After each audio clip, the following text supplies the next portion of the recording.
স্কুলের নতুন uniform. School থেকে বাড়ি ফিরে গট্টু চিংকির আজকাল টিভি শো দেখার একটা অভ্যেস হয়েছে।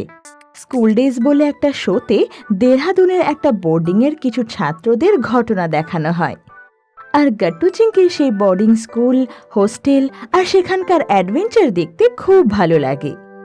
আজকেও গট্টু চিংকি ঘরে ফিরতেই টিভি অন করে দেয়। আরে আরে, আগে স্কুল ড্রেস তো চেঞ্জ করে নে, তারপর টিভি দেখিস।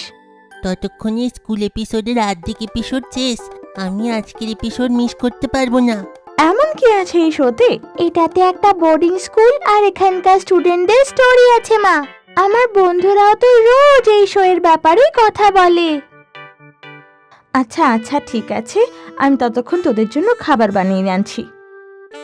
আর মা কিচেনে গিয়ে রান্না করতে লাগে, আর গট্টু চিংকি টিভি দেখতে লাগে। আরে গট্টু, স্কুল ডেজের স্টুডেন্টরা কি স্মার্ট না? ওদের ইউনিফর্ম দেখ তো। হ্যাঁ, এদের ইউনিফর্ম খুবই স্মার্ট। আমার তো আমাদের স্কুলের ইউনিফর্ম বোরিং লাগে। আরে বোরিং কেন? বোরিংই তো, সিম্পল হোয়াইট শার্টের সঙ্গে ছেলেদের এই ব্লু প্যান্ট, আর তোমাদের জন্য নেভি ব্লু স্কার্ট। না কোনো ইন্টারেস্টিং ডিজাইন, না কোনো ইন্টারেস্টিং প্যাটার্ন। হ্যাঁ, এই টিভি শোতে এদের ইউনিফর্ম তো মারুন আর হোয়াইট চেকসে আছে। আমার তো এই ইউনিফর্মের আইডিয়াটাই বেকার লাগে। ইস, যদি স্কুলে জিন্স আর শার্ট পরে যেতে পারতাম।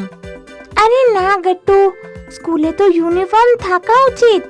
তো চিংকি তখন গট্টুকে স্কুলে ইউনিফর্ম পরার গুরুত্ব বোঝায়, কিন্তু গট্টু বুঝতে পারে না।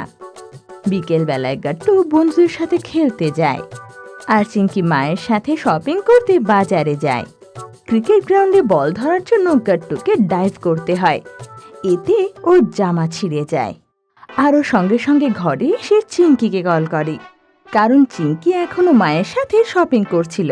শোনো চিঙ্কি, আমার স্পোর্টস টি শার্ট আজ খেলতে গিয়ে ছিঁড়ে গেছে। ফেরার সময় তুমি আর মা আমার জন্য স্পোর্টস শপ থেকে একটা টি শার্ট নিও। আচ্ছা গট্টু। আর শোনো, টি শার্ট ইন্ডিয়ান টিমের জার্সি নিও, কিন্তু আমার ওটা পছন্দ।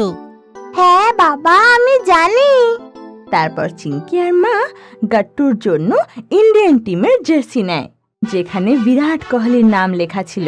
ঘরে এসে যেই ওরা গট্টুকে নতুন টি শার্ট দেয়, তো ওটা দেখে খুব খুশি হয়ে যায়। তখন বাবাও ফিরে আসে, আর গট্টু টি শার্ট পরে বাবাকে দেখায়, আর জিজ্ঞেস করে, এমন দেখাচ্ছে এই টি শার্টটা বাবা? খুব ভালো লাগছে গট্টু, এই ব্লু কালারটা তোমাকে স্যুট করে। ইন্ডিয়ান টিমের জার্সির তো কথাই নেই। কিছুক্ষণ পর মা ডিনার করতে ডেকে পাঠায়, আর সবাই মিলে ডিনার করতে বসেও যায়। ডিনার করার সময় গট্টু বাবাকে ইউনিফর্মের ব্যাপারে বলে। বাবা, স্কুলের জন্য ইউনিফর্ম কেন দরকার হয়? আজ হঠাৎ এই প্রশ্নটা তুমি কেন জিজ্ঞেস করছো? আসলে আমাদের স্কুলের ইউনিফর্ম খুবই বোরিং। আমি চিঙ্কিকে বললাম যে আমরা স্কুলে যদি নিজের ফেভারিট জিন্স আর শার্ট পরে যেতাম তাহলে কত ভালো হতো। আমি ওকে অনেক বোঝানোর চেষ্টা করি বাবা, যে স্কুলে ইউনিফর্ম কেন দরকার, কিন্তু আমার কথা বুঝতেই পারছে না। গট্টু, স্কুলের ইউনিফর্ম যে কোনো স্কুল আর স্টুডেন্টের একটা পরিচয় হয়। এইটা ওদের আইডেন্টিটির ভাগ। মানে? আচ্ছা বলো, তুমি ইন্ডিয়ান টিমের ব্লু টি শার্ট পরেই কেন ক্রিকেট খেলো? তুমি তো যে কোনো জার্সি পরেও ক্রিকেট খেলে নিতে পারো। টি শার্ট পরে আমার মনে হয় যেন আমিও ইন্ডিয়ান টিমের একটা ভাগ, একটা আলাদা এনার্জি এসে যায় ক্রিকেটে। একদম ঠিক, ঠিক যেমন আমরা ইউনিফর্ম পরি স্কুলের কিংবা যে কোনো স্পোর্টসের, কিংবা ন্যাশনাল ডিউটি যেমন পুলিশ কিংবা আর্মি, তো আমরা একটা বড় অর্গানাইজেশনের ভাগ হয়ে যাই। ভেতর থেকে একটা গর্ব মনে হয়। আর আমাদের এমন মনে হয় যেন সব জায়গায় আমরা আমাদের স্কুলকে রিপ্রেজেন্ট করছি। এই জন্য নিজের বিহেভিয়ার ভালো রাখা উচিত। একদম ঠিক। গট্টু এবার বুঝতে পারে যে স্কুল ইউনিফর্মের গুরুত্বটা কি। পরের দিন যখন গট্টু চিংকি স্কুলে পৌঁছায় আর প্রেয়ারের সময় বন্ধুদের সাথে এক লাইনে দাঁড়িয়ে পড়ে, কিন্তু প্রেয়ারের পরে টিচার সব বাচ্চাদের একটা নতুন অ্যানাউন্সমেন্ট করে। বাচ্চারা, এই বছর আমাদের স্কুলের সিলভার জুবলি সেলিব্রেশন হতে চলেছে। আমাদের স্কুল তৈরি হয়েছে তার 25 বছর পূর্তি।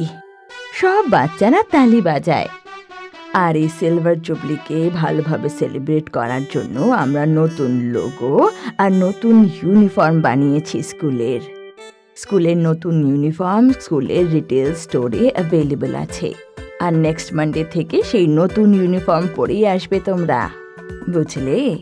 এটা শুনে সব বাচ্চাদের মধ্যে খুব কিউরিসিটি বেড়ে যায় যে নতুন ইউনিফর্ম কেমন হবে। তারপর গাট্টু, চিঙ্কি আর ওর বন্ধুরা লাঞ্চ ব্রেকে এটাই আলোচনা করে। এই নতুন ইউনিফর্মের আইডিয়াটা তো খুবই ভালো। আমার তো এমনিতেও এই নেভি ব্লু প্যান্ট আর আমার এই শার্ট বোরিং লাগে রে।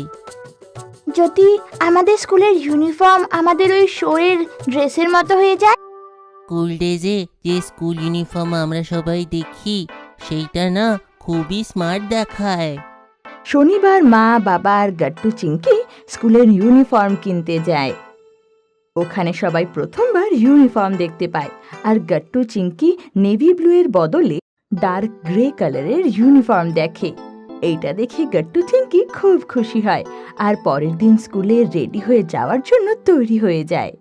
গাট্টু ডার্ক গ্রে প্যান্টের সাথে ক্রিম কালারের শার্ট পরেছিল আর সাথে ম্যাচিং ডার্ক গ্রে কালারের টাই। শার্টের পকেটে স্কুলের লোগো এমব্রয়ডারি করা হয়েছিল। চিঙ্কিও ক্রিম কালারের শার্ট পরেছিল যার পকেটে স্কুলের লোগো ছিল, সাথে ডার্ক গ্রে আর লাইট গ্রে আর অফ হোয়াইট কালারের চেক শার্ট। এই চেক স্কার্টের প্রিন্ট একদম স্কুল ডেজের ইউনিফর্মের মতো, শুধু ওখানে কালার ছিল মারুন, এখানে গ্রে। আরে বাহ চিঙ্কি, তোমার ইউনিফর্ম তো পুরো স্কুল ডেজের মতন দেখাচ্ছে। হ্যাঁ রে গাট্টু, আর তোর ইউনিফর্ম তো একদম স্মার্ট লাগছে। আর গাট্টু, চিঙ্কি যখন স্কুলে পৌঁছায় সব বাচ্চারা নতুন ইউনিফর্ম পরে খুব এক্সাইটেড ছিল। এমন মনে হচ্ছে আমরা যেন নতুন স্কুলে এসে গেছি। হ্যাঁ, এই নতুন ইউনিফর্ম তো খুব ভালো। এখন আমি স্কুল ইউনিফর্মকে আর বোরিং বলবো না, একে পরে তো খুব ভালো ফিলিং আসে। সব বাচ্চারা নতুন ইউনিফর্ম পরে খুশি খুশি ক্লাস অ্যাটেন্ড করে আর সবার চেহারা একদম খুশি খুশি থাকে। আপনাদের যদি আমাদের ভিডিও ভালো লেগে থাকে তো আমাদের ভিডিওকে লাইক করুন, কমেন্ট করুন আর সাবস্ক্রাইব করুন।